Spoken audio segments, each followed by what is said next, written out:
इंसान में कुछ ना कुछ आदतें होती हैं, अच्छी और बुरी। जब तक आदतों का परिणाम अच्छा होता है वो आदतें हमें अच्छी लगती हैं, और धीरे धीरे ये आदतें विश्वास में बदल जाती हैं, और विश्वास कब अंधविश्वास बन जाता है हमें पता ही नहीं चलता। और कुछ लोग हमारी इन्हीं आदतों की कमजोरी का नाजायज फायदा उठाते हैं, और कभी कभी इसका अंजाम एक जुर्म की शक्ल भी ले सकता है।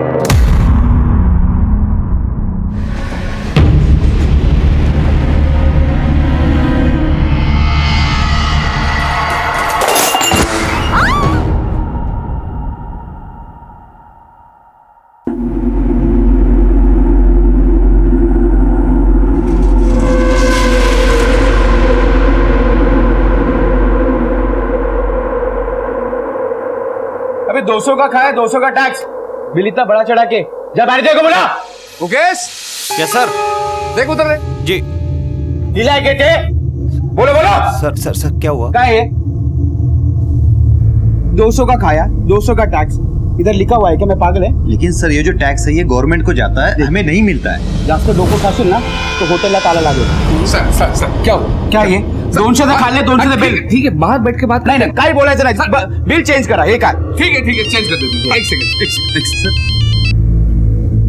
अब नैना को लेबर पेन शुरू हो गए हैं, इसलिए हम पड़ोस की दाई दोषी आंटी के घर लेकर जा रहे हैं। जी मैं हम निकलते हैं। मुकेश, जरा देख लेना बाहर का। जी चलो बता।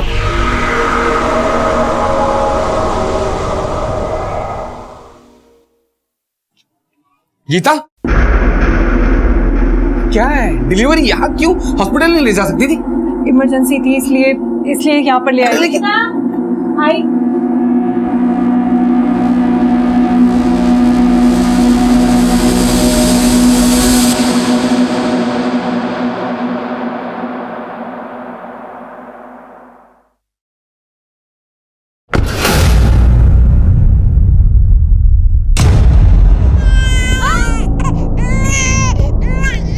माता रानी की कृपा से पहला बेटा बहुत सही सलामत हुआ है। और दूसरा? वो अभी बताती हूँ।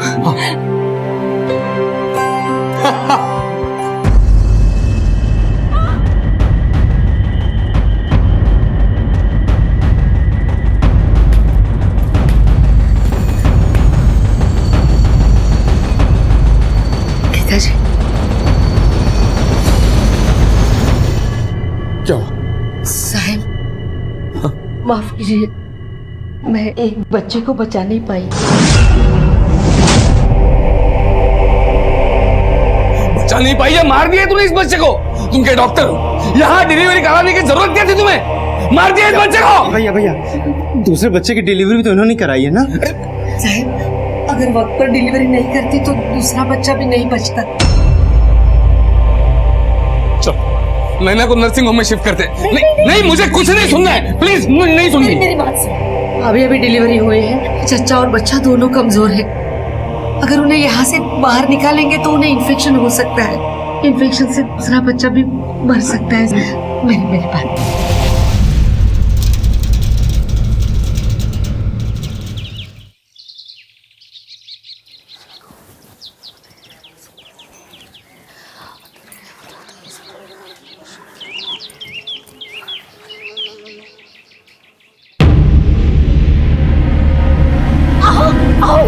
उठो जल्दी उठो, उठा तुम्हें, उठा जल्दी से उठो पहले। ये नैना भी घर में नहीं है, बच्चा भी घर में नहीं है।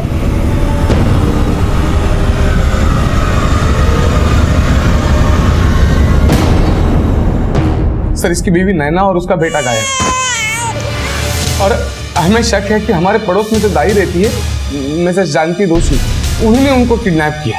आप कौन? मैं इनका बड़ा दिग्विजय माथुर।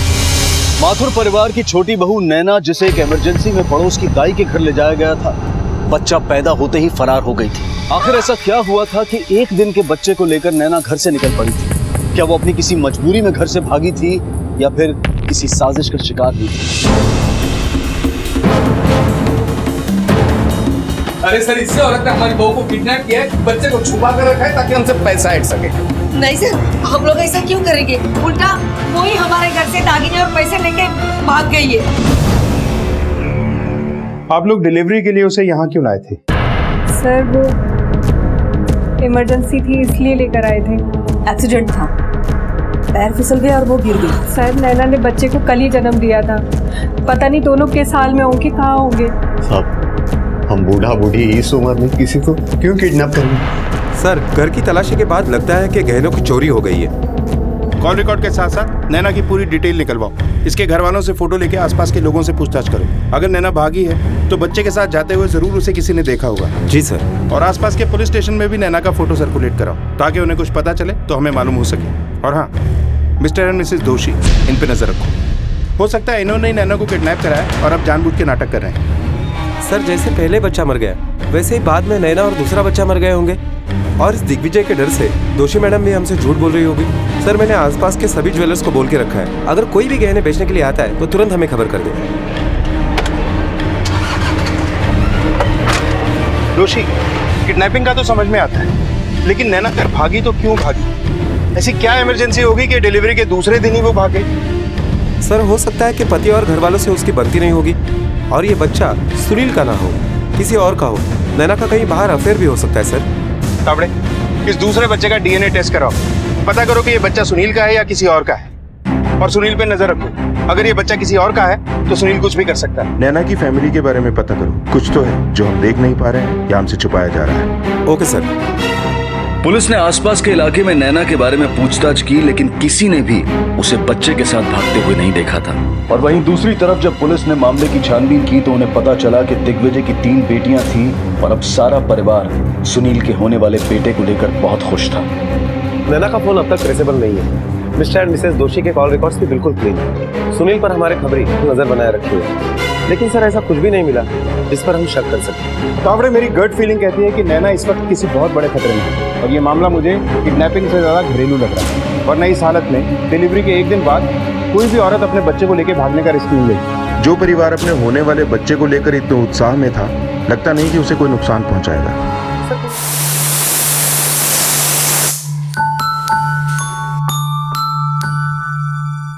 मम्मा, आपको नैना आंटी की याद आ रही है ना? हाँ बेटा, तुम्हारा छोटा भाई हुआ भी लेकिन तुम उसे देख तक नहीं पाई। पता नहीं तुम्हारी चाची और तुम्हारा छोटा भाई किस हाल में होगा।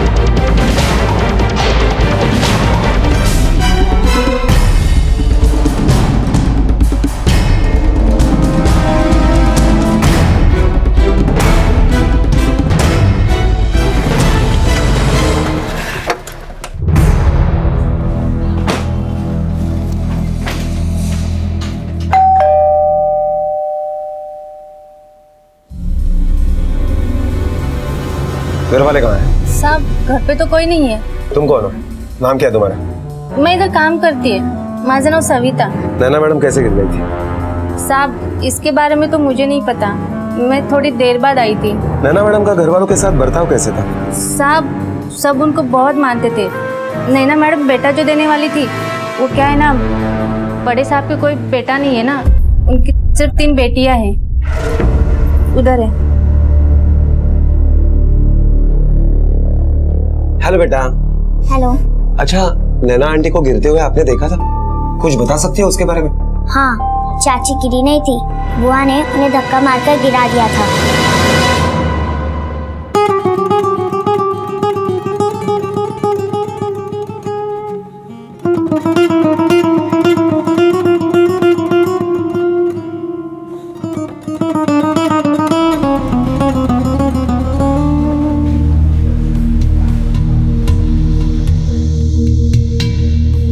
कैसा लगा दोस्तों?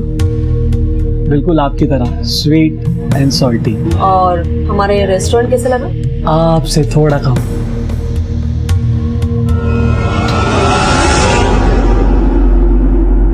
क्यों धक्का दिया था नैना को?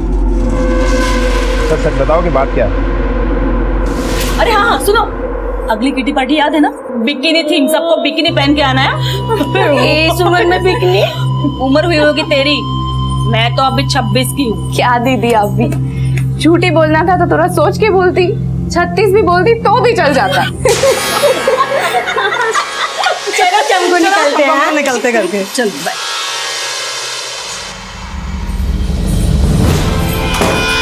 मेरे दोस्तों के सामने मेरा मजाक उड़ाती है, और मुझे क्या पता था कि मेरे धक्का देने से वो गिर जाएगी और उसके लेबर पेन शुरू हो जाएंगे।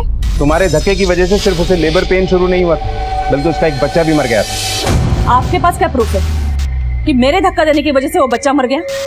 देखिए सर, अक्सर जुड़वा बच्चों की डिलीवरी में एक आध बच्चा मर ही जाता है। अभी हमारे पास प्रूफ नहीं, लेकिन जब प्रूफ होगा ना तो सीधा जेल की हवा खानी पड़ेगी। लेकिन सर मैंने धक्का जरूर दिया था, इसका मतलब ये नहीं कि मैं क्रिमिनल हूँ, किसी का मर्डर या किडनैप करूंगी।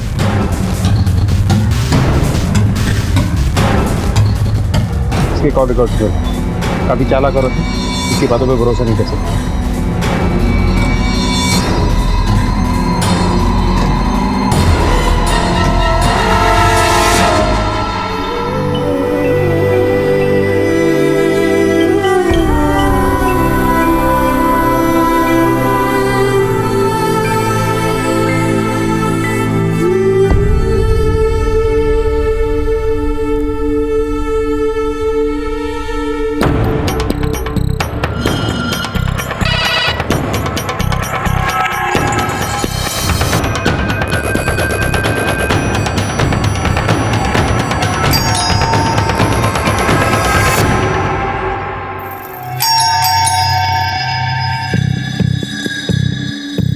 जी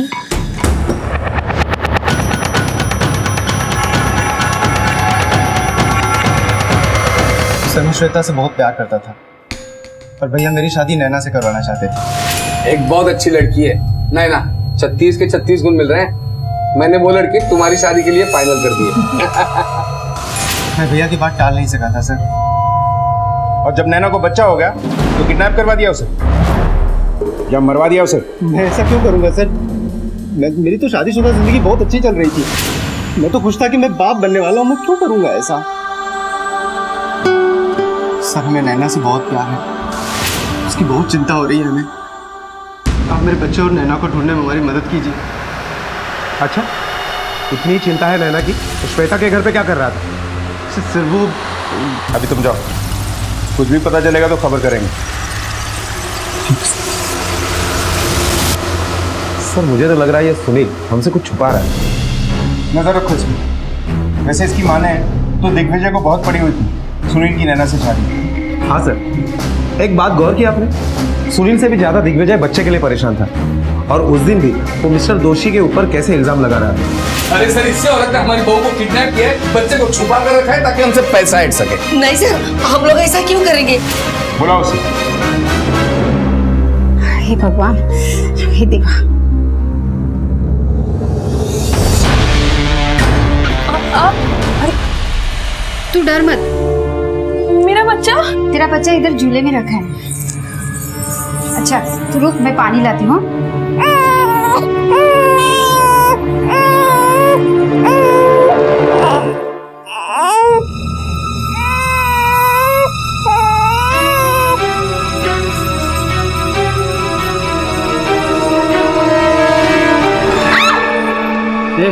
दरवाजा खोलना, मेरी बीवी ने ना दरवाजा बंद कर दिया। रामा क्या रे, दरवाजा खोल। नाटक है तेरा। तू डर मत, ये मेरा आदमी है, रोज दारू पीते रहता है। निकल यहाँ से, चल। रामा निकल, दरवाजा खोल। निकल यहाँ से, बेवड़ा का नाटक करता है। तू डर मत, अरे उसका तो रोज का नाटक है। तू बैठ बैठ आराम से, पानी पी ले। सर मैंने सुनील की शादी नैना से करवाई थी क्योंकि सर मुझे एक बेटा चाहिए था। बेटा चाहिए था मतलब? तुम इतने यकीन के साथ कैसे कह सकते हो?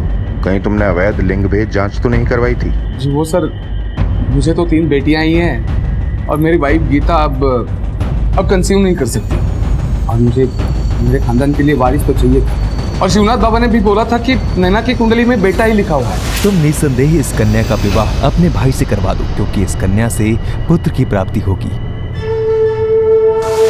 सर सुनील, नैना और मैं, हम तीनों के बीच एक म्यूचुअल अंडरस्टैंडिंग थी कि नैना को जो भी बेटा होगा वो सुनील और नैना मुझे दे देगी। मतलब सब राजी थे, खुशी खुशी राजी थे। लेकिन सर इस चुड़ैल बुढ़िया ने मेरे एक बेटे को तो मार दिया और दूसरे बेटे को गायब करके बैठी है। देखो दिग्विजय, हम मिस्टर और मिसेस दोषी के ऊपर नजर रखे हुए हैं और हमारे हाथ ऐसा कुछ भी नहीं लगा जो तुम बता रहे हो।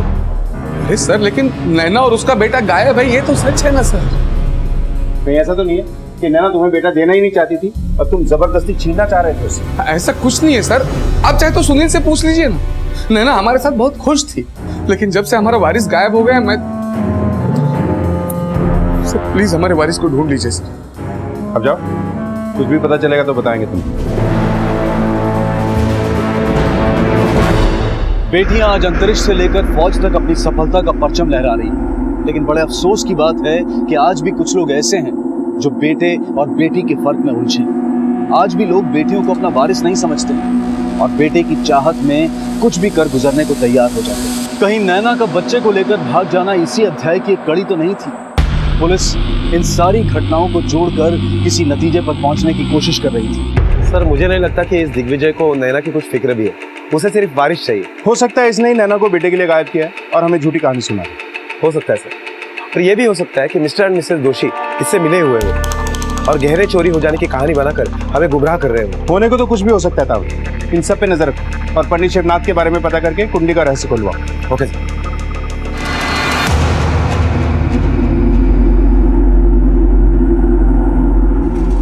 सुनिए, इतने दिन हो गए, नैना का और उसके बच्चे का कुछ भी पता नहीं चला। पुलिस ढूंढ रही है ना उसे। एक बार मुझे मेरा बेटा मिल जाए, फिर औरत से हाथ जोड़ लूंगा मैं। मुझे मेरा बेटा चाहिए बस। आप ही कैसी बातें कर रहे हैं? नैना हमारे घर की बहू है, हमारी भी कुछ जिम्मेदारी बनती है ना। बस देखो गीता, जो लड़की मेरे बेटे को लेकर भाग जाती है उसके लिए मेरा कोई फर्ज नहीं बनता है। सर ये रही नैना की बच्चे की डीएनए रिपोर्ट। रिपोर्ट के हिसाब से तो बच्चे सुनील के ही, मतलब नैना का कोई लव या एक्स्ट्रा मैरिटल एंगल नहीं हो सकता। इसका मतलब है कि नैना और उसके बच्चे को किसी से जरूर खतरा होगा, इसीलिए वो भागी। लेकिन सवाल यह है कि नैना भाग किससे रही? या तो नैना ने बच्चा देने का इरादा बदल दिया, इसलिए भाग गई। सर हमने मिस्टर और मिसेस दोषी और सुनील इन तीनों के ऊपर नजर बनाए रखी, लेकिन अब तक कुछ हाथ नहीं लगा। और चमको और सुनील के कॉल रिकॉर्ड्स भी क्लीन है सर, लेकिन मुझे अब भी चमको के ऊपर ही शक है। बहुत शातिर औरत है सर। सर लोगों से मिली जानकारी से पता चला है कि चमको और नैना की बनती नहीं थी, और चमको से जब पूछताछ की तो उसे भी कोई अफसोस नहीं है इस बात का। आपके पास क्या प्रूफ है कि मेरे धक्का देने की वजह से वो बच्चा मर गया? इस चमको पे नजर रखो, क्योंकि हम मर्डर और किडनैपिंग के एंगल को रूल आउट नहीं कर सकते। इस नैना का फोन भी तो ट्रेस नहीं हो रहा। एक बार ये फोन ट्रेस हो जाए तो सब कुछ क्लियर हो जाए।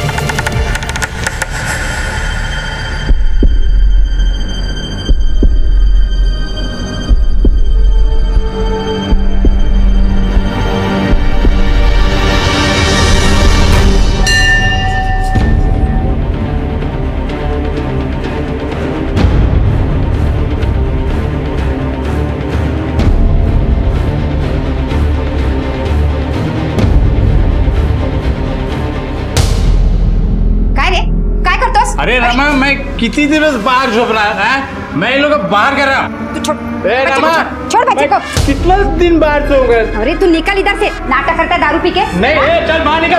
तू चल निकल इधर से। मेरा बच्चा। बाहर चल, बच्चा लेके बाहर चल। तू काळजी करू नकोस। रमा, इन लोग बाहर कर। सर बाबा तो यहाँ है नहीं, काफी लोगों से पूछताछ की तो पता चला है तो बहुत सारे लोगों के पैसे लेकर वो भाग गया। पता करोगे कहाँ भागा है? मिल गया तो बेटा और कुंडली दोनों का राज साफ हो जाएगा। बच्चे को बाहर ले जा तू। रमा, इसको बाहर निकाल, बच्चे को फेंक दूंगा। अरे तुम चलो अंदर, चल। नहीं बांटूंगा रमा। रोज दारू पी के नाटक करते हैं। किटकिट आहे ना, कंटाळा आलाय मला तर याचा। वैताग आलाय जिसका रोज दारू पिऊन नाटक करतो। पर ताई, ये सब मेरी वजह से तो हो रहा है ना। तू काळजी करू नकोस, मी आहे ना। मुझे तो बस यही लग रहा है, ये मेरा आदमी दारू पी के इस बच्चे को कुछ ना करे। वो नशे में कुछ भी कर देता है। वो अपने घर वालों से बात कर लेना, उनको फोन कर दे, उनको भी समझ में आएगा ना तू यहाँ पे है। मैंने आज मन्नत मांगी कि नैना और नैना के बच्चे का पता चल जाए। पता नहीं कब पता चलेगा नैना का।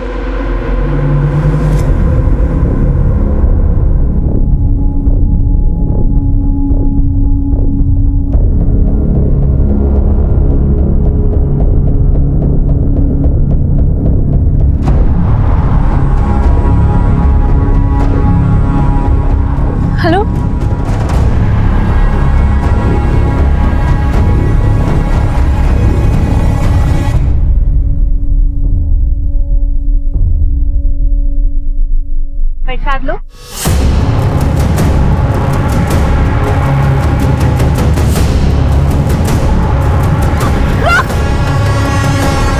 नहीं सर, कुछ देख नहीं पाई मैं। सर पूछताछ में पता चला है कि कुछ लोगों ने यह हादसा होते हुए देखा है और उनका कहना है कि ड्राइवर का मुंह ढका हुआ था और गाड़ी को नंबर प्लेट भी नहीं थी। जरूर कुछ ऐसा था जो गीता नैना और बच्चे के बारे में जानती थी, इसीलिए वो खतरा बन गई। अब हमें ये पता लगाना होगा कि गीता का कातिल है कौन। जब तक पुलिस नैना और उसके बच्चे तक पहुंच पाती, गीता का कत्ल हो गया था। लेकिन गीता तो एक सच्ची और अच्छी घरेलू महिला थी। एक वही थी जिसे नैना की परवाह थी और नैना के गायब हो जाने के बाद वो बहुत परेशान भी थी। तो फिर कोई क्यों गीता जैसी महिला की हत्या करेगा या करवाएगा? पुलिस के लिए मिसिंग केस से शुरू हुआ ये सिलसिला अब एक सनसनीखेज मोड़ ले चुका था। मम्मा, मम्मा उठिए मम्मा, मम्मा।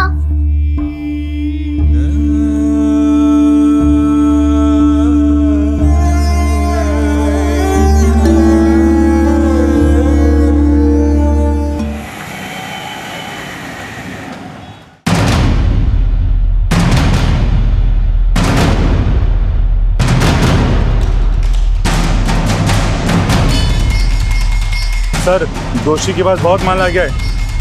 ज्वेलरी शॉप में ज्वेलरी खरीद रहा है सर वो।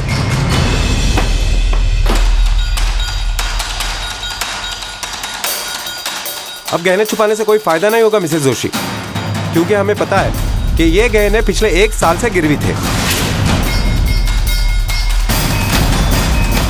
और तुम ये बताओ कि अगर ये गहने गिरवी थे तो नैना कौन से गहने लेकर भाग गई? और ये गहने छुड़ाने का पैसा आया कहां से तुम्हारे पास? बताओ, वरना अब तुम्हारी सारी जिंदगी जेल के सलाखों के पीछे जाएगी। नहीं नहीं साहब, सब हाथ जोड़ते, अब ये अंडा कहीं काम नहीं है। मुझे कोई काम पे रखता नहीं है। घर चलाने के लिए मैंने एक एक जेवर सब हम लोगों ने साहूकार के यहाँ देके उससे पैसे उठाए थे, जैसे तैसे घर चला रहे थे। पता नहीं वो नैना को हमारे बारे में कहाँ से पता चला, और एक दिन वो यहाँ पे आई और मैं आपकी मदद पैसों से कर सकती हूँ, लेकिन बदले में आपको भी मेरी मदद करनी पड़ेगी। मदद? कैसी मदद? मैं अपने बच्चे की डिलीवरी के लिए कुछ भी करके यहीं पे आऊँगी आपके पास।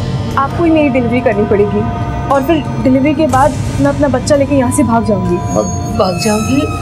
अगर किसी ने पूछा तो बोल दो कि चोरी करके भाग गई, इससे आप पे भी कोई शक नहीं जाएगा। ये आप रख लीजिए, डिलीवरी होने के बाद मैं और दे दूँगी। अब तुम ये बताओ कि नैना और उसका बच्चा कहाँ पर है? हमें नहीं मालूम साहब। यहाँ से जाने के बाद उसने कभी हमें कांटेक्ट भी नहीं किया, और डर के मारे हमने भी उसे कभी फोन नहीं किया। क्या नैना ने कभी बताया था कि वो क्यों भागना चाहती है? पुलिस को गुमराह करने के जुर्म में तुम्हें हमारे साथ पुलिस स्टेशन आना पड़ेगा। नहीं साहब, हम लोगों को क्यों? हमने कुछ नहीं किया। जो भी किया नैना ने किया साहब, हमने कुछ भी नहीं किया। दोषी दंपत्ति की जानकारी से नैना का एक अलग चेहरा पुलिस के सामने उभर कर आया था। उनके मुताबिक नैना बहुत सोच समझकर भागी थी। उसका यूं भाग जाना क्या उसकी कोई मजबूरी थी या फिर कोई चाल? क्या उसके भागने का पुलिस के लिए सारे मामले एक पहेली बनते जा रहे थे, और ऐसे में ये बहुत जरूरी था कि जल्द से जल्द पुलिस नैना को ढूंढ निकाले। सर, नैना की फोन की लोकेशन ट्रेस हो गई है।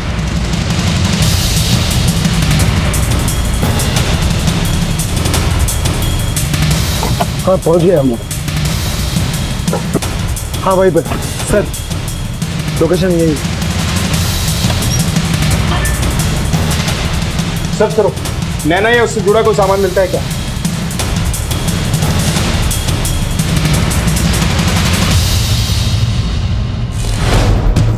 सर, लड़की यहाँ नहीं है। तावड़े, हो सकता है नैना किसी बहुत बड़े खतरे में है, और ये फोन भी नैना का हो सकता है। पता करो ये घर किसका है। मोबाइल को फॉरेंसिक लैब में भेजो, शायद कोई सुराग नहीं। Yes sir. अपने खबरियों को एक्टिव कर दो, बोलो दिग्विजय पे नजर रखें। हो सकता है अब नैना और बच्चे को लेकर वही भागा है, क्योंकि बच्चे की सबसे ज्यादा लालसा उसी को थी। तो नैना आखिर थी कहाँ? कहीं गीता के कातिल अब नैना के पीछे तो नहीं पड़े थे?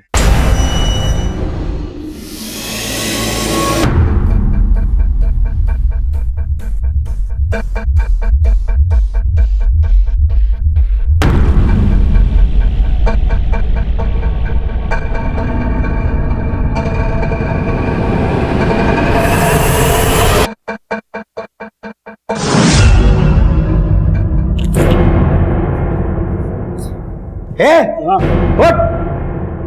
इस फोटो को ठीक तरह से देख और बता ये औरत और उसका बच्चा कहाँ है? साहब इस औरत को मैंने पहले कभी देखा ही नहीं है। झूठ बोलता है?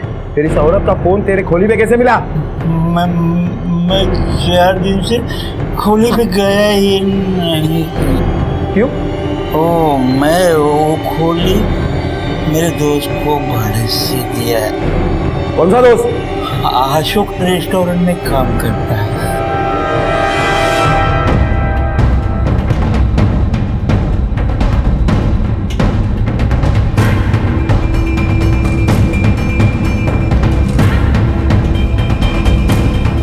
मुकेश कहाँ है? साहब वो तो आज काम पे नहीं आए। कहाँ रहता है वो?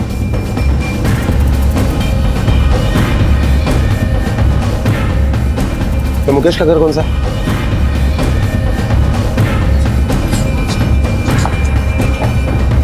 अगर घर हाथ जोड़ो।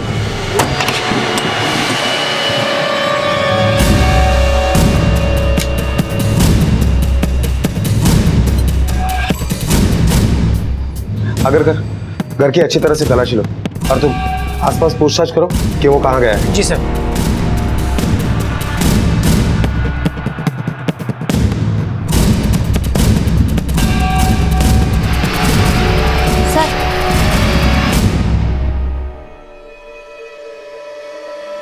नैना के अकाउंट में मुकेश पैसे भरता था?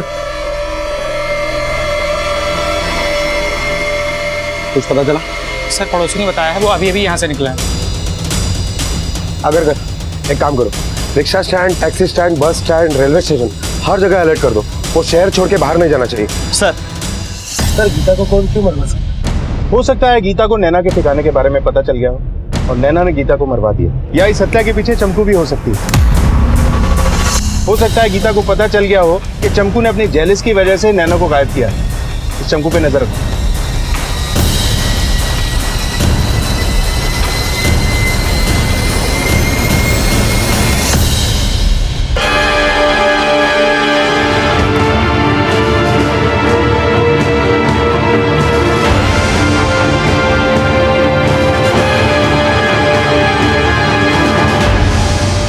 सर ये देखिए, इस गुंडे को उठा के थाने लेकर आओ। बता, तूने दिग्विजय से पैसे क्यों लिए थे? साहब उसने अपने बीवी को मारने के पैसे दिए थे साहब। नैना कहाँ है? मुझे नैना के बारे में कुछ नहीं पता साहब। हमारे पास और कोई चारा नहीं था साहब। अरे सुनिए, आपका फोन बज रहा है। तुम ही देखो जरा, उठा लो कौन है। अच्छा ठीक है, देखती हूँ।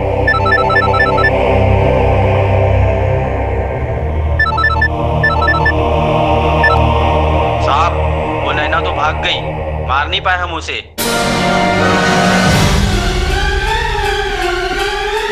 कौन है? किसका फोन? तुम दोनों को पता था कि नैना भाग गई है और तुम दोनों मिलकर झूठ मूठ कर नाटक कर रहे थे। अब नैना को मरवाना चाहते हो। मैं ये सब जाकर पुलिस को अभी बता दूंगी। जाओ बता, जाओ अभी जाके बता दो। और कर भी क्या सकती हो तुम? एक बेटा तो जल नहीं पाई और हमें जेल डलवाएगी। हाँ कर पाऊंगी और पुलिस को जाकर सब कुछ सच बता दूंगी। तो तुम चुप रहो, मैं सुन के। भाभी भैया तो गुस्से में कुछ भी बोल रहे हैं ना, आप परेशान मत होना। आपकी कसम मैं उन दोनों को ले आऊंगा, बस आप पुलिस के पास मत जाना, मत जाना। सर भाभी की धमकी से हम डर गए थे। अगर वो आपके पास आती तो बिजनेस के हमारे और भी काले कारनामे बाहर आ जाते, इसलिए हमने उसको सुपारी दी। हाँ उड़ा दो उसको। नैना और उसका बच्चा कहाँ? नैना को अपने मैनेजर मुकेश के हाथों गायब करवा दिया और मुकेश को कहीं फरार करवा दिया। नैना, उसका बच्चा और मुकेश कहाँ है? सर हमें नहीं मालूम सर, हमें नहीं मालूम, वाकई नहीं मालूम होगा। मैं मानता हूँ कि हमने उसके पीछे कुंडे लगवाए, उसे मारने की कोशिश की, उसे मारना चाहते भी थे, साथ में बचकर निकल गए सर। हमें अब नहीं पता वो कहाँ है, वाकई नहीं पता। क्यों मारना चाहते थे नैना को और क्यों भागी वो? सर क्योंकि नैना को हमारे प्लान के बारे में पता चल गया था। भैया आपको हमेशा से पता था ना कि मैं श्वेता से शादी करना चाहता हूँ, पर आपने न जाने कहां से नैना मेरे मत्थे मर दी। कब तक इससे शादीशुदा होने की एक्टिंग करूं मैं? सुनील तू शांत रह। देखो इस नैना से हमें एक बार बेटा मिल जाने दो, बाद में इस नैना को तलाक देकर तुम श्वेता से शादी कर लो ना। फिलहाल समझो कि तुम अपने भाई की बहुत बड़ी मदद कर रहे हो। अच्छा तो ये प्लान है तुम लोगों का। मैं भी देखती हूँ कि मुझे दूध में से मक्खी की तरह कैसे निकालते हो तुम लोग। अगर मुझसे बेटा चाहिए ना तो बदले में मुझे भी कुछ देना पड़ेगा। देना पड़ेगा मतलब? नैना क्या चाहिए? मुझे रेस्टोरेंट में पार्टनरशिप चाहिए, तभी बेटा मिलेगा। हमने उसकी पार्टनरशिप वाली बातों में हमें तो भर दी सर, लेकिन बाद में तय किया था कि बेटा होते ही उसे रास्ते से हटा देंगे, सब उसे मार देंगे। ये क्या किया भैया आपने? रेस्टोरेंट उसको पार्टनरशिप दे दी। सुनील, जरूरत पड़ने पर गधे को भी बाप बनाना पड़ता है। एक बार ये नैना का बेटा हमें मिल जाए, पार्टनरशिप क्या, रास्ते से ही हटा देंगे इसे। हो सकता है उसे हमारे प्लान के बारे में पता चल गया हो और इसलिए वो बेटे को लेकर मिसेस दोषी के घर में छुप गई ताकि हमसे कुछ डील कर पाए। लेकिन सब अब वो कहाँ है हमें वाकई नहीं पता सर। वो बस आए, हमें हमारा वारिस दे दे और उसे जो चाहे ले जाए सर। तुम दोनों अब किसी को कुछ नहीं दे पाओगे, क्योंकि बची हुई जिंदगी जेल में सड़ना है तुम दोनों को। सवाल अब भी यही है कि नैना कहाँ और किस हाल में होगी। हेलो, तुम वही रुको, हम आ रहे हैं।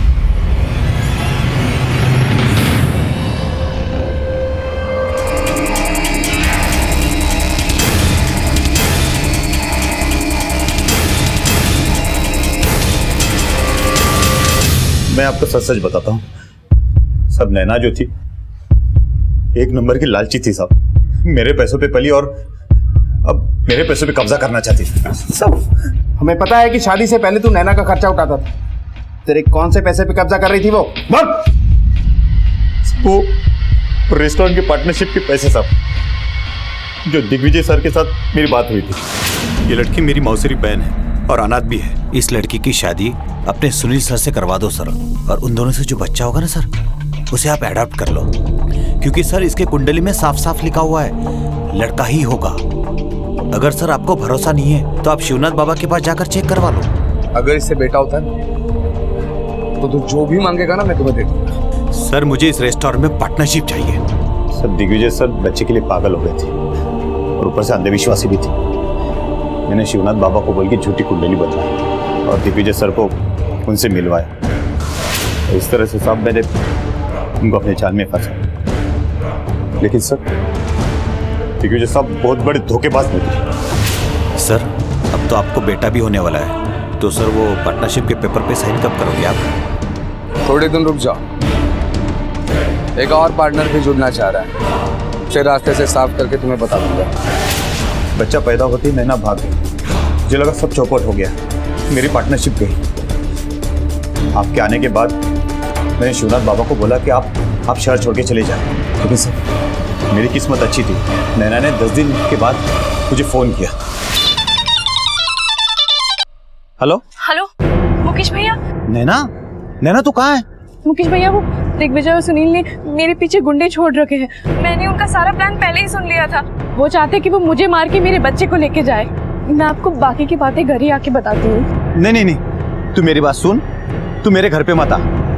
फिर मैंने नैना को अपने बेवड़े दोस्त के घर पे बुलाया। मुझे लगा अगर वो मेरे घर पर रहेगी और पुलिस को शक हो गया तो पुलिस मुझे पकड़ के ले जाएगी। देख नैना, तू यहाँ मेरे साथ पूरी तरह से सेफ और सुरक्षित है। तू और तेरा बच्चा मेरे पास है। अब मैं दिग्विजय के साथ अच्छी तरह से पार्टनरशिप की डील कर सकता हूँ।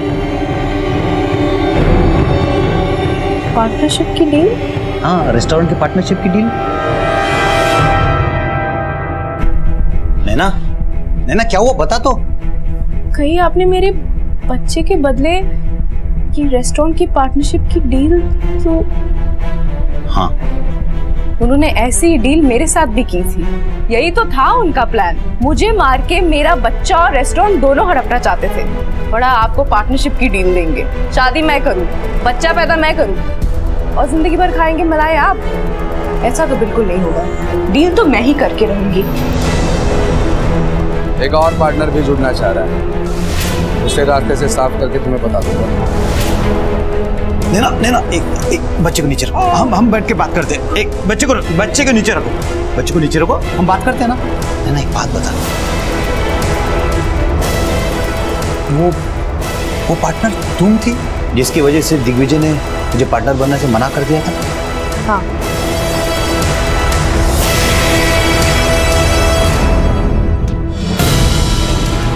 पार्टनरशिप चाहिए तुझे? एहसान फरामोश, मैंने तुझे सड़क से उठाकर महलों तक पहुंचाया और नागिन बनकर तू मुझे डसने चली। मैं तुझे छोड़ूंगा नहीं। मैं उसे मारना नहीं चाहता था साहब, लेकिन वो गलती से मेरे हाथों मारी गई। नैना की लाश कहाँ है? जंगल में दफना दिया साहब।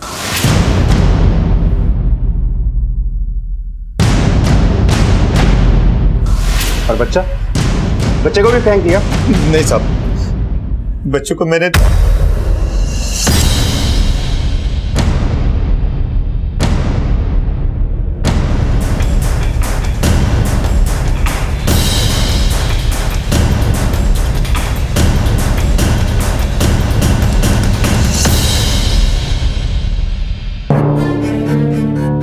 मुकेश ने हमें सब बता दिया। तुम बच्चे को अनाथ आश्रम क्यों ले गई? मेरे हाथों से अनजाने में पाप हो गया और इस बात का पछतावा मुझे हो रहा था। जो आईना मुझे मेरा काल्पनिक चेहरा दिखाता था, अब वो मेरी असली सूरत दिखाने लगा। उस बच्चे को अनाथ आश्रम में मैंने ही रखा था। मैं अगर उसे घर ले जाती तो सबको लगता कि नैना को मैंने ही मारा है। 2 साल बाद उसी बच्चे को अडॉप्ट करने वाली थी। मुझे बच्चा भी मिल जाता और बच्चा अपने परिवार में ही रहता। अगर यही सोच तुमने वक्त रहते अपना ली होती ना, तो आज तुम्हारी जिंदगी इस तरह बर्बाद नहीं होती। और उसे पोस्टमार्टम के लिए भेज दिया। आखिरकार एक जुर्म का पर्दाफाश हुआ, लेकिन एक नवजात शिशु का जीवन उथल पुथल हो गया।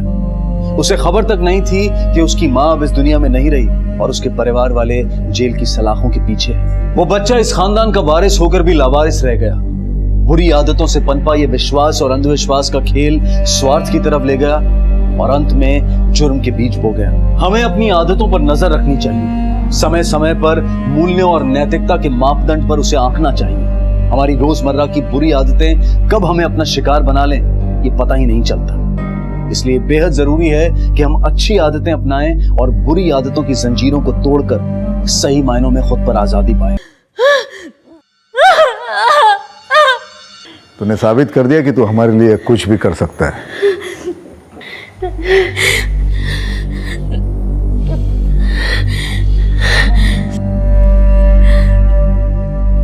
आइए सर, ये डॉक्टर पटेल, केदार सिंह के बड़े बेटे मनोज सिंह के साइकियाट्रिस्ट। बैठिए।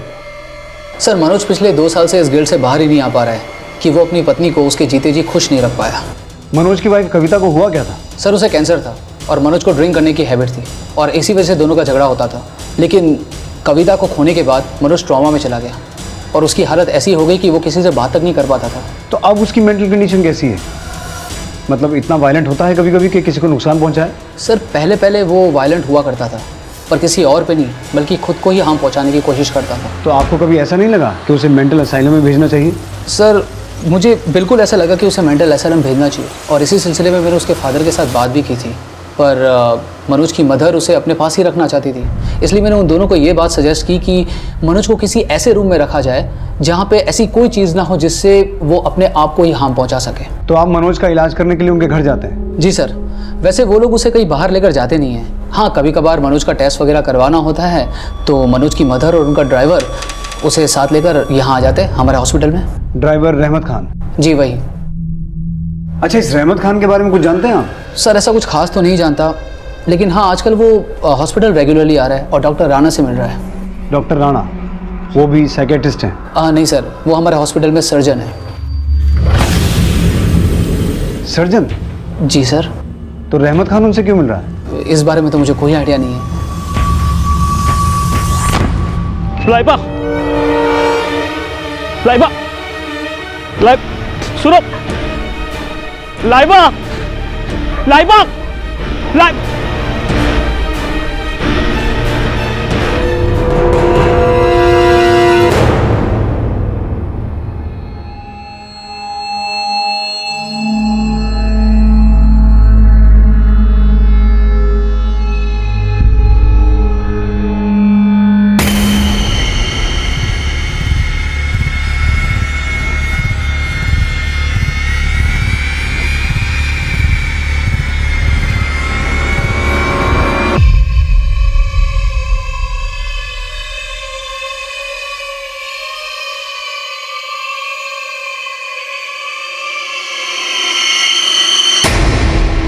भैया, आपको कोई कविता की फोटो नहीं दिखाता ना इस घर में? आप कविता की फोटो देखना चाहते हो? मैं दिखाती हूँ, देखो देखो कविता की फोटो।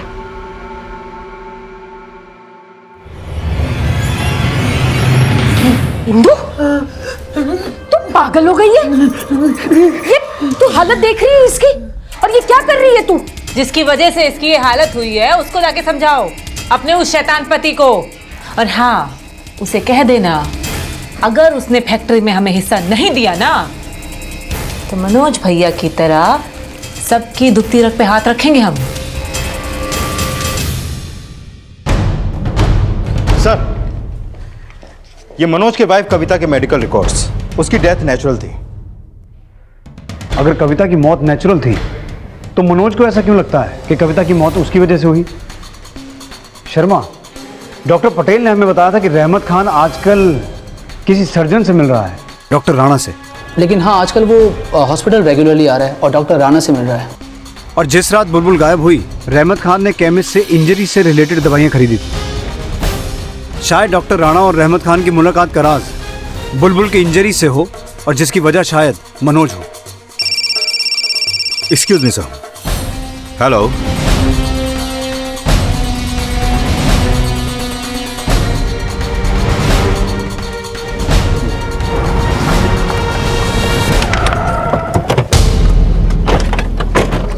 हटिए सामने से, पीछे हटिए। पीछे हो जाइए, पीछे हो जाइए। फोन किसने किया था? साहब हमने फोन किया था। हम यहाँ से जा रहे थे तभी इस लड़की की लाश यहाँ पे पड़ी देखी। किशोरी, चेक करो, आसपास पूछताछ करो और बॉडी को पोस्टमार्टम के लिए भिजवाओ।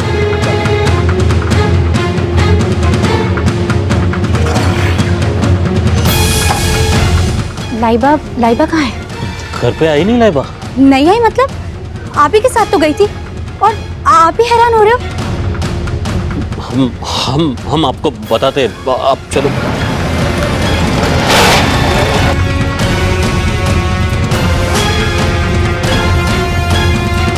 क्या रहमत वाकई लाइबा की हत्या से अनजान था?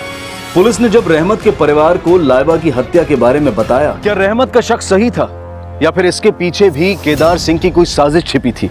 हालांकि पुलिस रहमत से जुड़े उस राज का भी पता लगाना चाहती थी जो डॉक्टर राणा और रहमत की मुलाकात से जुड़ा था। लेकिन फिलहाल इन संभावनाओं की पड़ताल की जा रही थी कि कहीं लाइबा की हत्या बेटी के बदले बेटी छीन लेने की रंजिश से तो नहीं जुड़ा था। सर, आप समझने की कोशिश कीजिए। मैं आपसे कह चुका हूं, मेरा लाइबा के मर्डर से कोई लेना देना नहीं।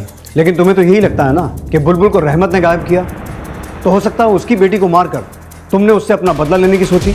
सर, माना कि बुलबुल के लिए हम खून के आंसू रो रहे, लेकिन हम इतने भी गए गुजरे नहीं हैं कि किसी की बच्ची की जिंदगी छीन ले, और वो भी उस बच्ची की जिसे मेरी बेटी अपनी बहन से भी बढ़कर मानती थी।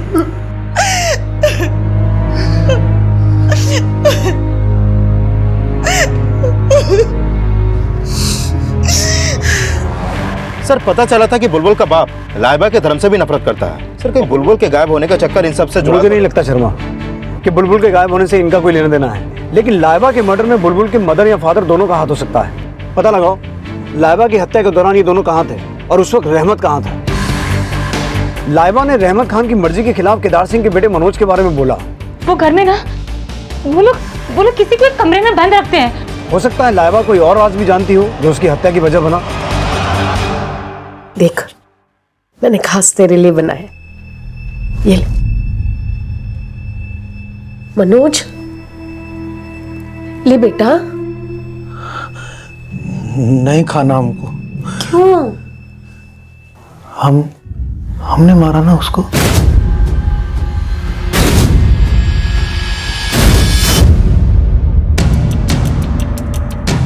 सर, रहमत खान जिस सर्जन डॉक्टर राणा से मिल रहा था, मेरी उससे बात हुई। वो फिलहाल आउट ऑफ स्टेशन है, कल सुबह फैजाबाद आ रहा है। एसिड अटैक केस में कोई अपडेट? सर, उस ब्लू स्कूटर का तो कोई लीड नहीं मिला, लेकिन इस साल सामने आए एसिड अटैक के 106 केसेस मैंने स्टडी किए। उनमें से 97 केसेस में क्रिमिनल्स बिहाइंड द बार है और ये 9 लोग वांटेड हैं।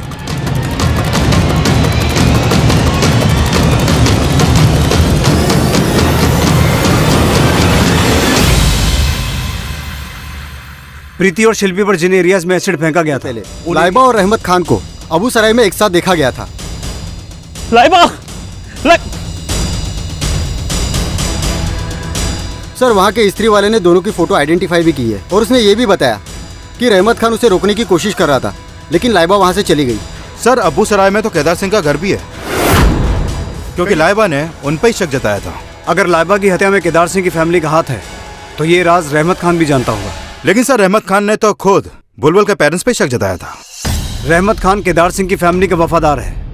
वो तब तक सच नहीं उगलेगा जब तक हम उसे रिमांड पर नहीं लेंगे, और उसे रिमांड पर लेने के लिए हमारे पास ठोस सबूत होना चाहिए। जब तक डॉक्टर राणा हमसे ना मिले, रहमत खान पे कड़ी नजर रखो और ये पता लगाओ कि जिस दिन लाइबा की हत्या हुई उस दिन रहमत खान और लाइबा केदार सिंह के घर गए थे। सर कुछ सैंपल है, तुम्हारा देखो।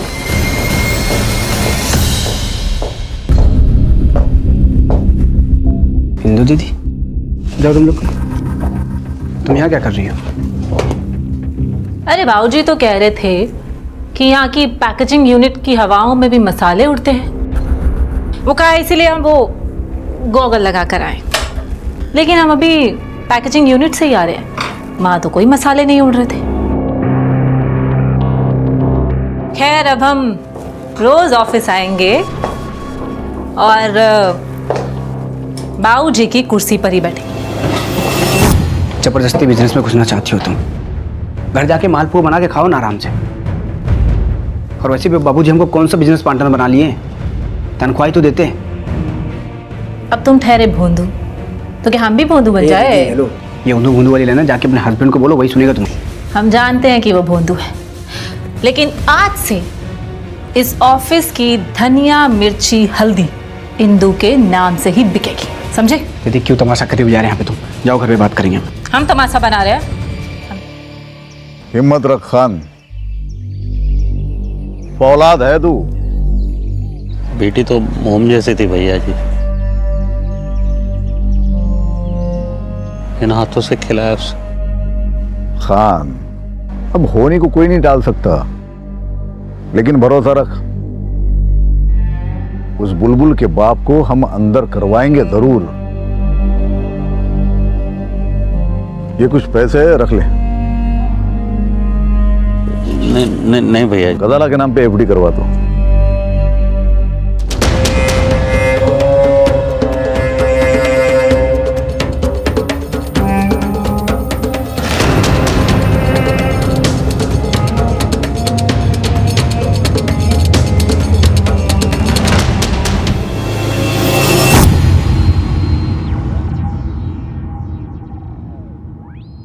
खान तुम्हारी बीवी बच्चे अब हमारी जिम्मेदारी है, और हाँ तुम्हारे बेटे को हमारी कंपनी में काम पे लगवा दो। वो अरशद पढ़ रहा है अभी भैया जी। हाँ तो पढ़ा लो, उसके बाद में देखते हैं। जाओ।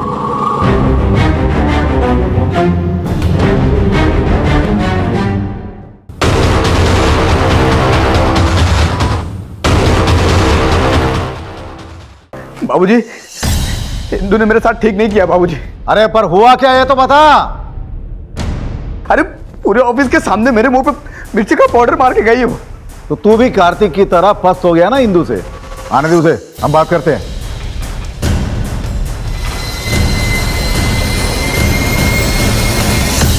तुम भी वही सोच रहे हो ना जो हम सोच रहे हैं? तुम क्या सोच रहे हो पहले ये तो बता। यही कि इंदू ने हमारी और आलोक ने तुम्हारी जिंदगी बर्बाद कर दी।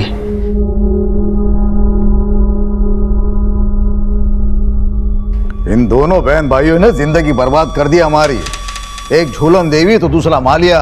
शिक्षा तो आप ही ने दी है ना, जो दी है वही वो दिखा रहे हैं, लेकिन तभी भी आपको अकल कहाँ आई है?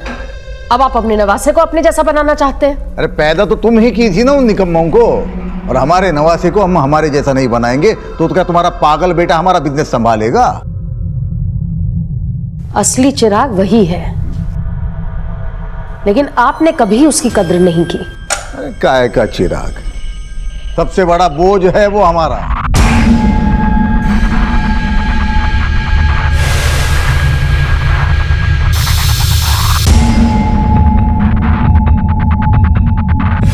केदार सिंह परिवार के हर सदस्य की अपनी एक कहानी थी, लेकिन किसकी कहानी अपराध से जुड़ी थी? केदार सिंह परिवार के ऐसे कई रहस्य थे जिनका भागीदार केदार सिंह का वफादार रहमत भी था। रहमत पर पुलिस की नजर थी और केदार सिंह के परिवार के साथ साथ बुलबुल के माता पिता भी शक के दायरे में थे और प्रीति और शिल्पी पर एसिड फेंकने वाले की तलाश भी जारी थी। और इन सब के बीच पुलिस डॉक्टर राणा से मिलकर रहमत और डॉक्टर राणा की मुलाकातों का राज जानने की कोशिश कर रही थी। हमने सुना है पिछले कुछ दिनों से रहमत खान आपसे लगातार मिल रहा है। सही सुना है आपने सर, मैं भी रहमत के बार बार मुझसे मिलने से मैं तंग आ चुका हूँ। मतलब सर ये कि पिछले दिनों केदार सिंह के दामाद कार्तिक को काफ़ी सीरियस चोट लगी थी और रहमत उसे बैंडेज करवाने के लिए मेरे पास लेकर आया था। सर कार्तिक की जान लेने की कोशिश की गई थी सर। वो मुझे मार डाली, वो मुझे मार डाली। सर ये देखिए, सिर्फ चोट ही नहीं सर, उसे बुरी तरह से पीटा गया था।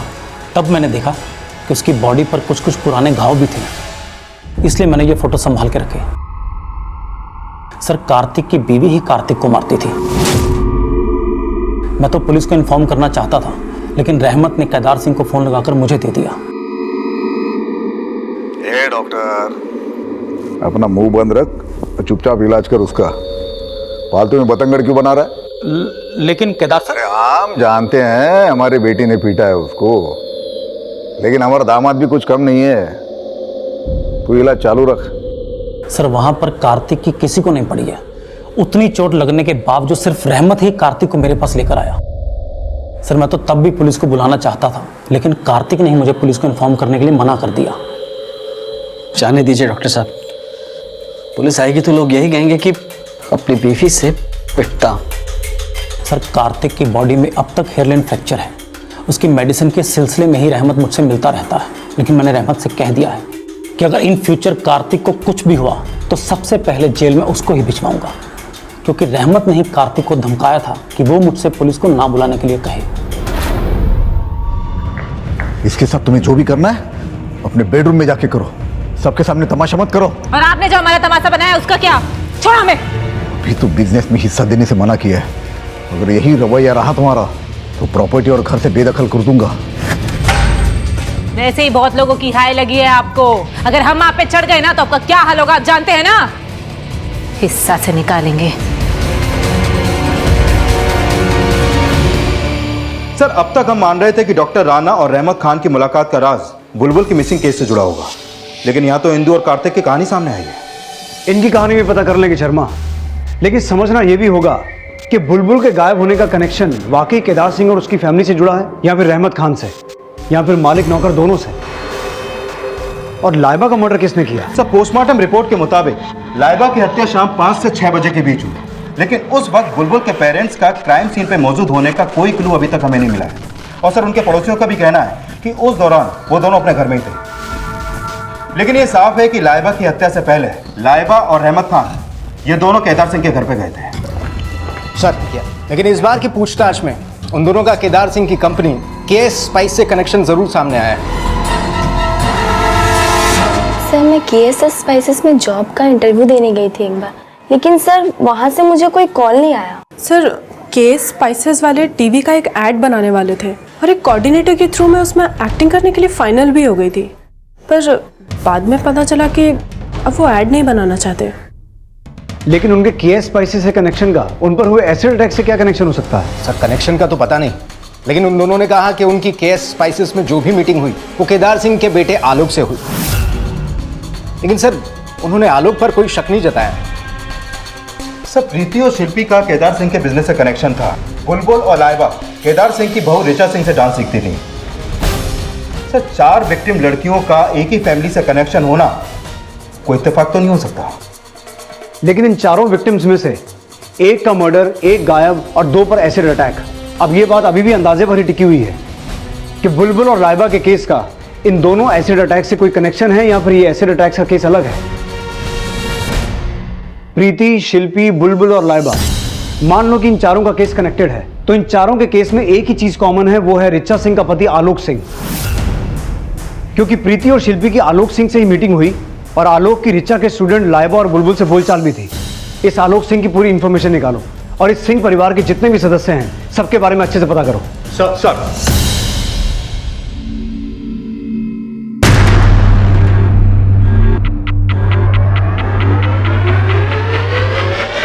शिल्पी और प्रीति के बाद अब पूजा नाम की एक लड़की पर एसिड फेंके जाने का मामला सामने आया था, लेकिन पूजा पर हुए एसिड अटैक का केस फैजाबाद के एक दूसरे थाने वसंतपुरा में दर्ज हुआ था। इन सभी केसेस में बुलबुल के गायब होने की मिस्ट्री एक ऐसे राज से जुड़ी हुई थी जिसका फिलहाल कोई सिरा जुड़ता नजर नहीं आ रहा था, और ये सवाल भी खड़े हो रहे थे कि क्या बुलबुल अब जिंदा भी थी या फिर उसकी हत्या हो चुकी थी।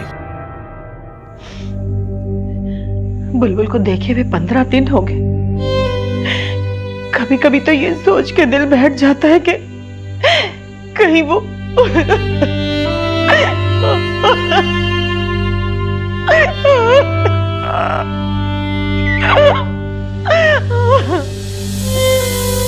बुलबुल बेटा, पहले आराम से नाश्ता कर लो, उसके बाद क्लासेस चली जाना। मम्मी लाइबा और रहमत चाचा आ गए। ये तो ले लीजिए। जिसे चाचा कहते कहते हमारी बिटिया थकती नहीं थी, आज वही कमीना हमारी बेटी को खा के।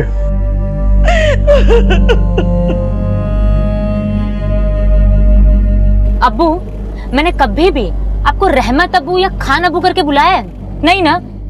लेकिन ये बुलबुल कभी भी आपको रहमत या खान लगाए बिना चाचा बोलती नहीं। तेरी प्रॉब्लम क्या है लाइबा? अगर मैंने तेरे अब्बू को चाचा जान बनाया, क्यों चाचा? बेटा तेरा दिल करे तो तू भी रहमत अब्बू या खान अब्बू कह के बुलाया कर। आप बहुत वफादार हैं अब्बू।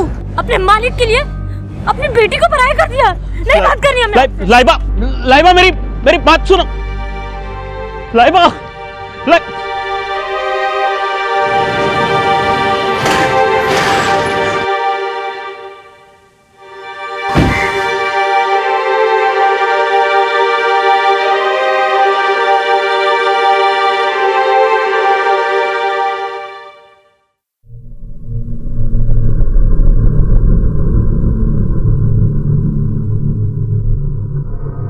बेटा तेरी अम्मी और भाई कहाँ हैं?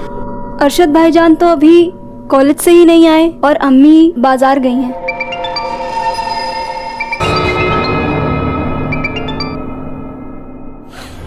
हेलो, रहमत खान, सब इंस्पेक्टर प्रवीण शर्मा बोल रहा हूँ।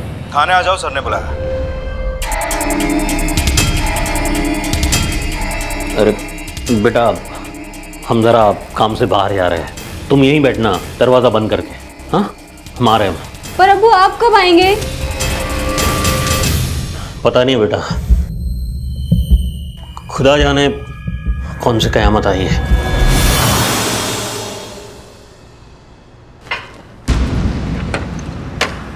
जितने दिन भी है ना, अच्छे से रह लो, कि मैं और तुम दोनों इस घर के बाहर से, लेकिन हमारे जितने भी दुख और तकलीफ है ना, वो इसी घर की वजह से। हमने बताया था कार्तिक जी को कि डॉक्टर साहब पुलिस बुलाना चाहते हैं। कार्तिक जी ने खुद ने मना कर दिया पुलिस बुलाने से, और डॉक्टर साहब को लगता है कि हमने धमकाया कार्तिक जी को। लेकिन तेरे भैया जी ने तो डॉक्टर को धमकाया था ना, और तूने ही फोन लगा के दिया था। मालिक है वो हमारे, उन्होंने बोला कार्तिक जी को अस्पताल ले जाओ, हम ले गए। अब अस्पताल में जो कुछ भी हो रहा है वो भी तो बताना मेरा फर्ज है ना सर। लेकिन इतना तो जानता होगा कि कार्तिक को उसकी बीवी पीटती थी। इंदू जी शुरू से ही गुस्सेल स्वभाव की है, उनकी तो भैया जी से भी नहीं बनती।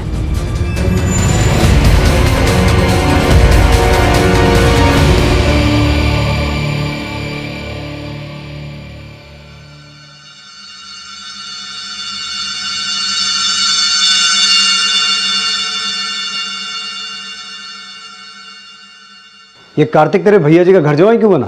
कार्तिक जी के पिताजी भैया जी की कंपनी में नौकरी करते थे, बस इतना ही मालूम। और तेरे भैया जी का बेटा आलोक, उसके बारे में क्या जानता है?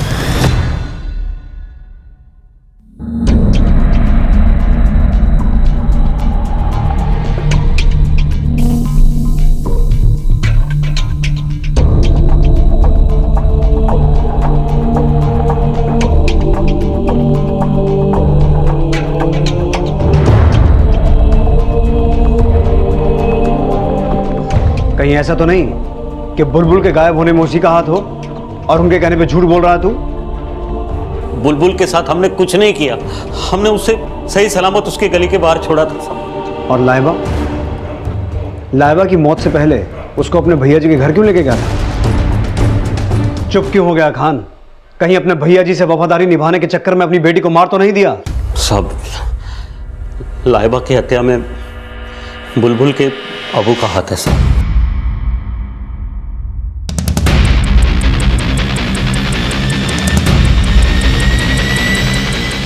अब तो ये कहेगा कि बुलबुल के गायब होने में भी उन्हीं का हाथ है, तो हम तेरी बात मान लेंगे? हमने वैसा तो नहीं बोला साहब, हम सिर्फ इतना जानते हैं कि बुलबुल के गायब होने में ना तो हमारे भैया जी का हाथ है और ना ही हमारा। मालिक! मालिक!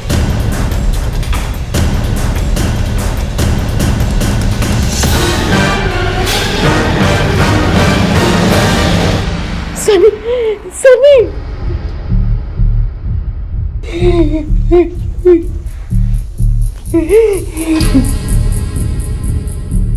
सर शायद खीर में जहर मिला हुआ था।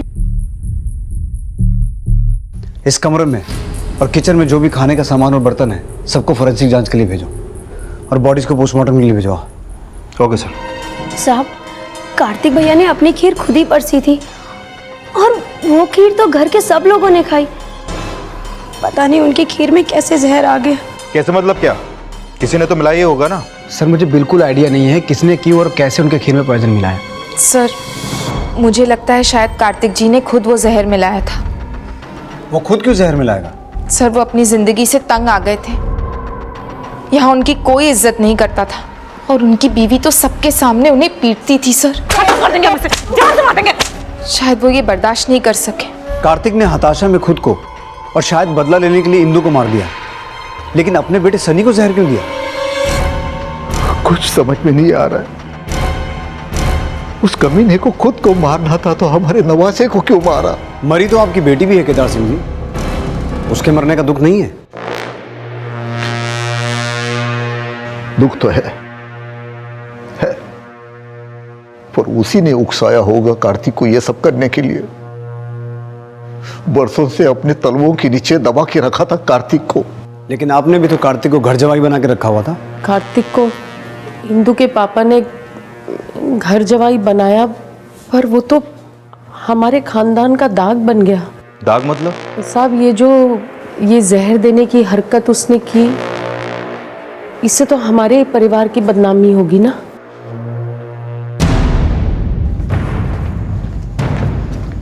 सभी घर वालों का यही कहना है कि कार्तिक ने खुद अपने परिवार को मारा, लेकिन मुझे कहानी कुछ और लगती है। इनके आस पड़ोस नौकर चाकर गार्ड सभी से पूछताछ करो। हाँ सिंह। सर वसंतपुरा थाने में एक और एसिड अटैक का केस सामने आया है। किसी पूजा नाम की लड़की पर एसिड फेंका गया है।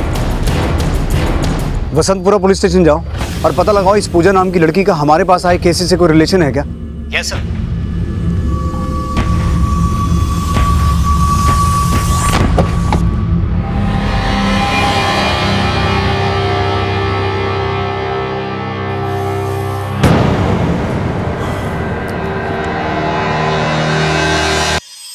अब्बू पानी। गजाला और अम्मी कहाँ है? अम्मी बाजार से लौटी नहीं थी। गजाला को लगा कि रुखसत खाला के घर पर होंगी तो वो उनको ढूंढने गई है। अकेले? तूने उसे अकेले क्यों जाने दिया? अब्बू गजाला को मैंने रोका था और मैं बोला साथ चल रहा हूँ। पास में क्या रुखसत खाला का घर जो अकेले भेज दिया उसे? हाँ अब्बू, पर वो मुझे लेकर नहीं गई। मैंने अरशद, तुम्हें उसके साथ जाना चाहिए था। तुम्हें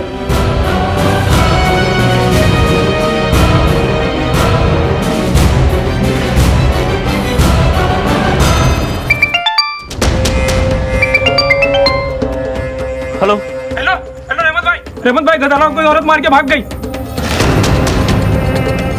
लेकिन रहमत की बीवी यास्मीन कहाँ थी? हम शाम से यास्मीन को भी ढूंढ रहे हैं। गजाला गई थी यास्मीन को ढूंढने, अब गजाला के साथ साहब हम बता रहे हैं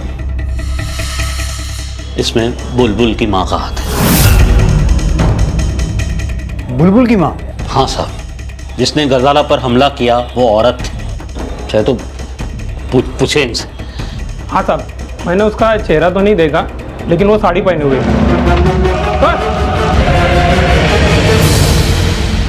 सर, रहमत बकवास कर रहा है, झूठ बोल रहा है, अपना किया वो बता नहीं रहा है और बुलबुल के पापा के साथ मुझे घसीटने की कोशिश कर रहा है। ठीक है सर, यास्मीन का फोन कल दोपहर से बंद है और ऐसा कोई लीड भी नहीं मिल पा रहा जिससे ये पता चले कि यास्मीन पे भी अटैक हुआ। एक तरफ पुलिस रहमत की बीवी यास्मीन के गायब होने का राज पता कर रही थी और वहीं दूसरी तरफ गजाला के होश में आने का भी इंतजार किया जा रहा था। और तीनों एसिड अटैक से जुड़े केसेस को भी पुलिस चौतरफा इन्वेस्टिगेशन में जुटी थी और जल्द ही पुलिस को आलोक से जुड़े कुछ राज पता चले। सर, मैं मानता हूँ मेरी बहन को कंपनी में हिस्सा चाहिए था, लेकिन उसको सिवाय किचकिच के कुछ नहीं आता था, इसलिए बाबूजी उसको धंधे से दूर रखना चाहते थे और अब उसे बेटे और पति समेत हमेशा के लिए दूर कर दिया। तुम्हारा बड़ा भाई तो कुछ कर नहीं सकता, इसलिए अपने पिता की संपत्ति के अकेले मालिक तुम ही बचे। सर, आप जैसा सोच रहे हैं वैसा कुछ नहीं है। हाँ, अगर इंदू का बस चलता तो वो मारने में देर न लगाती। तुम्हारी आंखों में लाल मिर्ची फेंक के उसने नमूना भी दिखा दिया था, इसलिए तुम्हें लगा इससे पहले वो तुम्हारा गला पकड़े, तुम ही ने उसे। सर, मैंने उसको नहीं मारा है। हमें तो ये लगता है कि बुलबुल को भी गायब तू नहीं करवाया है और रहमत खान से झूठ बुलवाया। सर, ऐसा कुछ भी नहीं है। शिल्पी और प्रीति को जानते हो? शिल्पी और प्रीति? पूजा भी है।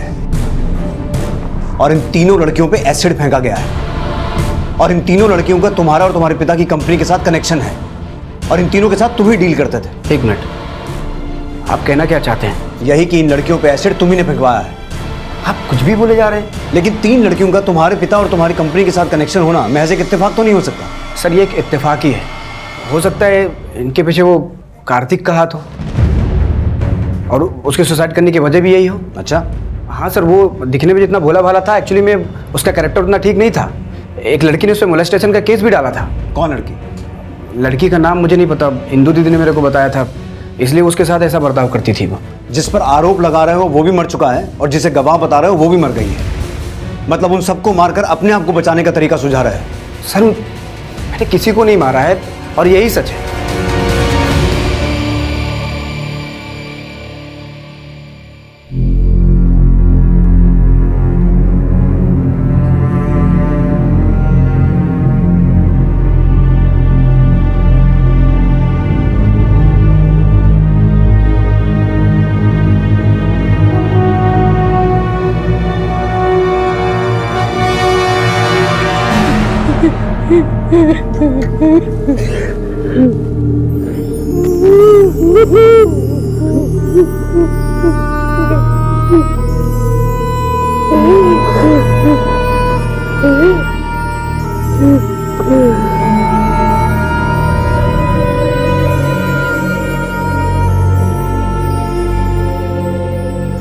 अगर आपने इंदू को उसका हक दे दिया होता तो आज के दिन मेरे नवासे का मरा हुआ मुंह देखने को नसीब ना होता। इस नंबर पे एक बार कॉल करके देखो, किसका नंबर है पता लगा। सर, इस रिपोर्ट के हिसाब से तीनों की मौत जहर खाने से हुई है और सर फॉरेंसिक रिपोर्ट के मुताबिक खीर के बाउल में जहर मिलाया गया था।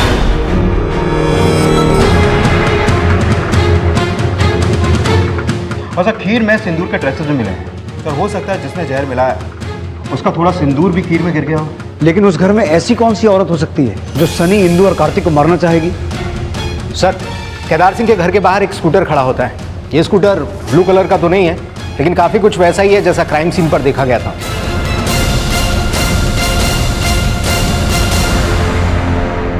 किसका है? साहब, हमने बोला ना, हमने खीर में जहर नहीं मिलाया था। अच्छा, वो स्कूटर UP XX 486R तुम्हारा ही है ना? हाँ साहब, लेकिन आप हमारे स्कूटर के बारे में क्यों पूछ रहे हैं? 15 दिन पहले तक वो स्कूटर नीले रंग का हुआ करता था, अभी उसका रंग बदलवा लिया है। क्यों? अरे साहब, वो गंदा हो गया था, इसीलिए बदलवा दिया वो। तुम्हारा वो स्कूटर उन लोकेशंस पे देखा गया जहां प्रीति और शिल्पी पे एसिड फेंका गया था।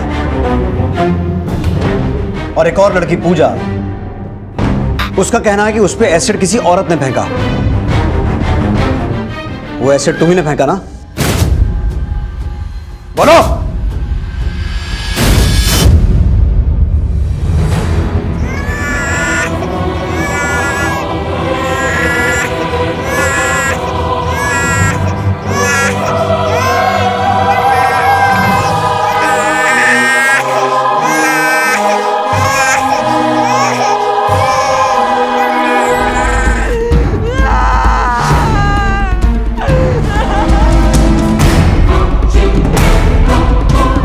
हमसे गलती हो गई, हमको माफ कर दिए साहब। उन लड़कियों के चेहरे गला दिए तुमने और कह रही हो कि गलती हो गई। क्यों फेंका एसिड? साहब हमको पैसे मिले थे उनके चेहरे पर एसिड फेंकने के लिए। किसने दिए पैसे? वो साहब वो डॉक्टर गजाला रिकवर कर रही है। आई होप वो जल्दी होश में आ जाएगी।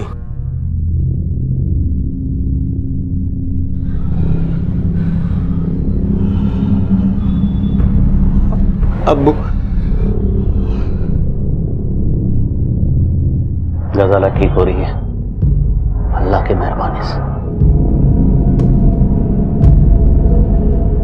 बस अब ये पता चल जाए कि तेरी अम्मी कहाँ है।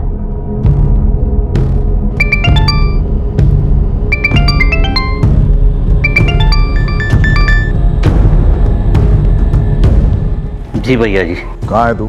जी वो हम अस्पताल में हैं। नवासा तो हमारा भी मरा है, लेकिन हमने काम धंधा नहीं छोड़ा। अभी के अभी यहाँ आ जा। जो हुकुम भैया जी।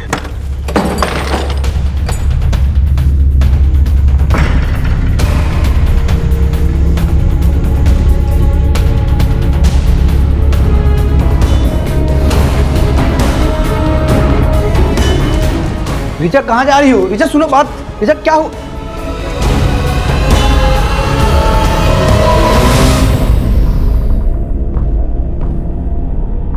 हाँ सर, मैंने ही सुनहरी को बोला था उन पर एसिड फेंक दे, क्योंकि मुझे शक था कि आलोक का उनके साथ अफेयर है। लेकिन हमने आलोक और उन तीनों लड़कियों को इन्वेस्टिगेट किया था। हमें तो किसी एंगल से नहीं लगा कि उनका अफेयर है।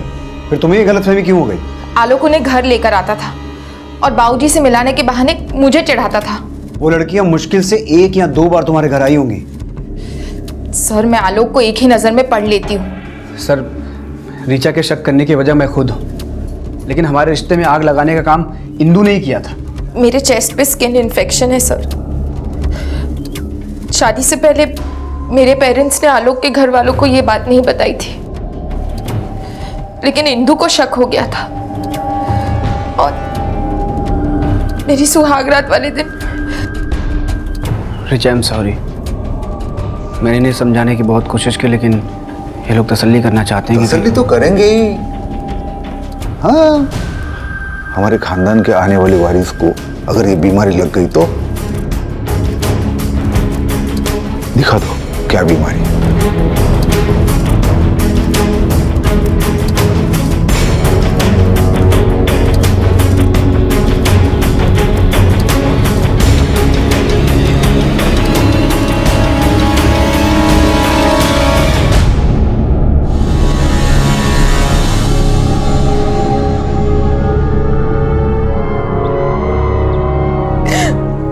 सबके सामने मेरे साथ। सर मुझे डर था कि आलोक मुझे कभी भी छोड़ देंगे और उनके घर वाले उनकी दूसरी शादी करा देंगे। और इसलिए तुमने उन 3 लड़कियों का चेहरा बिगाड़ दिया। लेकिन बुलबुल को गायब क्यों करवाया? लाइबा को क्यों मारा? कार्तिक और उसके परिवार को जहर क्यों दिया? मैंने ये सब नहीं किया सर, मैंने नहीं किया। मैं सच बोल रही हूँ साहब, उन पर एसिड फेंकने के अलावा मैंने कुछ नहीं किया। जिस खीर में जहर मिलाया गया था उसमें सिंदूर के ट्रेसेस मिले हैं, और तुमने ही बयान दिया था कि उस दिन रहमत बुलबुल को अलग से घर छोड़ने के लिए निकला था। सर मैंने नहीं देखा था, माँ जी ने ऐसा बताया था। अब तुम कहोगे कि खीर में जहर भी तुम्हारी सास नहीं मिलाया था। अपने आप को बचाने के लिए उन पर मर्डर का आरोप लगा रही हो ताकि तुम्हारा बदला पूरा हो जाए। लेकिन मैं इंदू और कार्तिक को क्यों जहर दूंगी सर? ये बात तुम हमें बताओगी। किशोरी, जब तक ये सच ना बोले अच्छे से सेवा करो इनकी। पुलिस के बहुत जोर देने के बावजूद सुनहरी और ऋचा अपने बयान पर कायम रहे। एसिड अटैक के तीनों केसेस अपने निर्णायक मोड़ पर थे, लेकिन लाइबा की हत्या और बुलबुल के बाद रहमत की बीवी यास्मीन के गायब हो जाने का क्या राज था? गजाला के होश में आने के बाद जब उसका बयान लिया गया तो यह साफ हो गया कि उस पर हमला करने वाली औरत बुलबुल की मां विमला नहीं बल्कि कोई और थी, और गजाला की मदद से उस औरत का स्केच तैयार करवाया गया।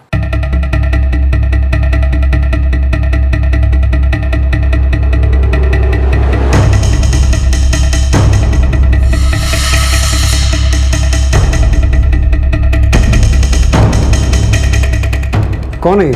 पहचानते हो इसे? नहीं। नहीं जानता। जिस एरिया में गजाला पर हमला हुआ वहां इस औरत के बारे में पूछताछ करो, शायद कोई लीड मिले। सर, मैंने यास्मीन के कॉल रिकॉर्ड दोबारा स्टडी किए। उसके फोन से एक नंबर पे लगातार कॉल हो रहे थे, ये देखिए सर। और जिस दिन वो गायब हुई उसके एक रात पहले भी यास्मीन ने इस नंबर पे कॉल किया था। किसका नंबर है? सर ये नंबर जमाल कुरैशी के नाम बिजनौर के एड्रेस पे रजिस्टर्ड है। इस एड्रेस पे जाओ फौरन। सर।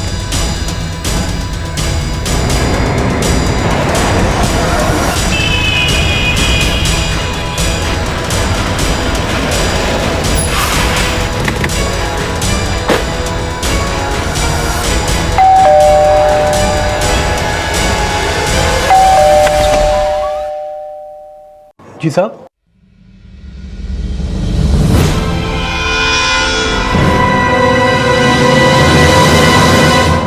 साहब मैंने कोई गुनाह नहीं किया सिवाय इसके कि अपने शौहर को छोड़कर मैं जमाल के पास चली आई। अपने बच्चों के लिए भी तुम्हारे अंदर कोई प्यार नहीं बचा था? मैं अपने बच्चों से बहुत प्यार करती हूँ, लेकिन मुझे ये नहीं पता था कि रहमत अपनी वफादारी को साबित करने के लिए इस हद तक गिर जाएगा कि लाहिबा को मार डालेगा और गजाला पे भी। यास्मीन, अगर ये सब तुम्हें पता था तो हमें पहले क्यों नहीं बताया? मुझे सिर्फ शक था। मुझे तो ये भी लगता था कि बुलबुल को भी रहमत ने ही गायब किया है। वो बहुत ही गिरा हुआ इंसान है और उसका तो दूसरी औरत के साथ चक्कर भी है। चक्कर? किस औरत के साथ? वो तो नहीं पता, लेकिन मैंने उसे कई बार एक औरत के साथ देखा है।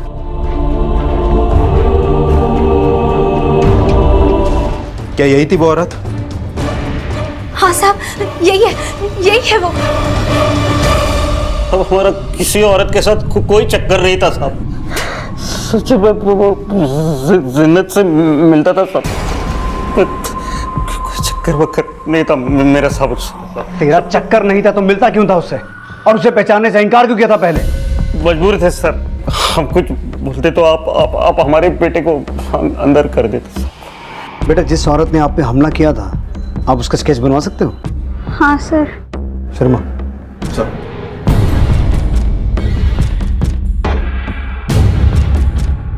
अब्बू हमको बचा लो, अब्बू बहुत बड़ी गलती हो गई। अब्बू, नादारी में हमारा बेटा अपने से दुगनी उम्र की औरत से इश्क कर बैठा। समझा ने उसे कि हमारे बेटे से दूर रहे सब।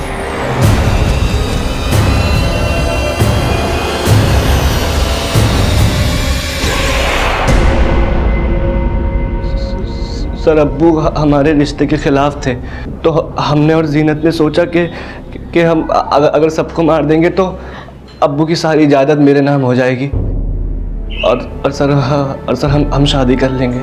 तो इसकी जायदाद के लिए तुम इसे बरगला रही थी? लाइबा को भी तुम ही ने मारा? रहमत ने अपने बेटे अरशद और जीनत के खिलाफ तो जबान खोल दी थी, लेकिन अरशद और जीनत का कार्तिक, इंदू और सनी की हत्या से कोई लेना देना नहीं था, और ना ही बुलबुल को गायब करने में उनका कोई हाथ था। तो फिर इसमें हाथ किसका था?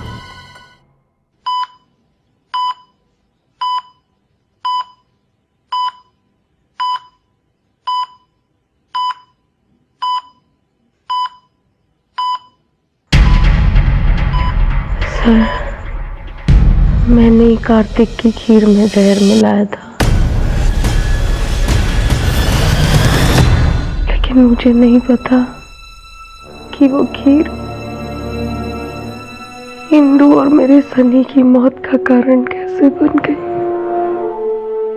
मैं इंदू और सनी को नहीं मारना चाहती थी सर, लेकिन आपकी वजह से मरे थे वो तीनों। वैसे सिर्फ कार्तिक को क्यों मारना चाहती थी आप?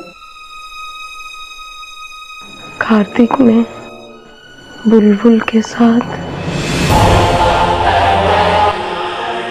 मैम सॉरी, मैं अपनी हैंकी भूल गई, तो मैं ले लूँ? हाँ।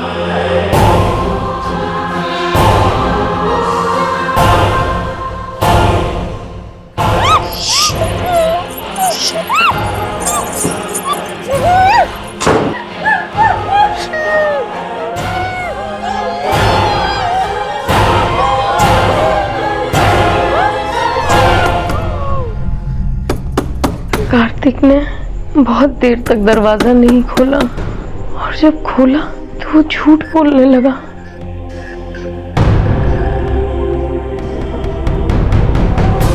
बच्चों को लेके गया नहीं अभी तक? नहीं, वो बुलबुल अंदर आई थी भैया जी, उसी को देखने आया हूँ।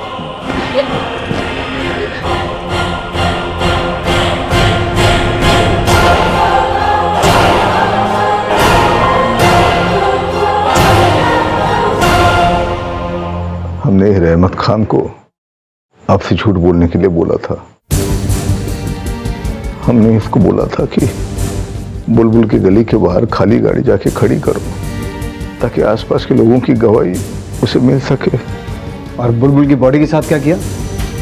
घर के पीछे गाड़ दिया।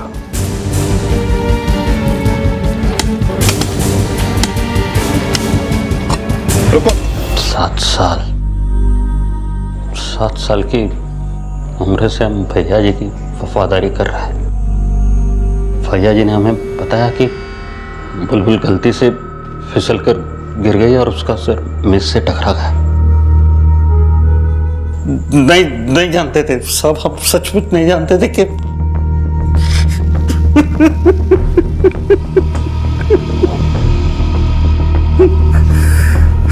अल्लाह क्या गुनाह हो गया हमसे। अल्लाह बहुत बहुत बड़ा गुनाह हो गया हमसे।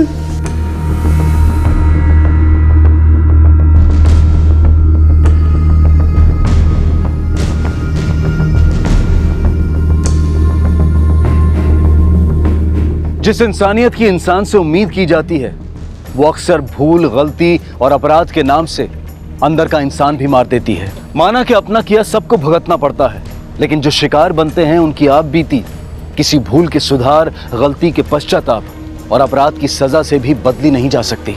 इसलिए जरूरी है कि किसी को दोषी बनाने से पहले हम अपने जमीर को कभी अनसुना ना करें। इसी विचार के साथ अब मैं अनूप सोनी आपसे विदा लेता हूं। फिर मुलाकात होगी अगले एपिसोड में एक और चौंका देने वाले केस के साथ। तब तक अपना और अपने परिवार का ख्याल रखें और देखते रहें क्राइम पेट्रोल डायल 100। सबक एक को सीख हम सबको। जय हिंद। क्राइम पेट्रोल के और भी दिलचस्प कहानी देखने के लिए हमारे चैनल को सब्सक्राइब करें और बेल आइकॉन दबाना न भूलें।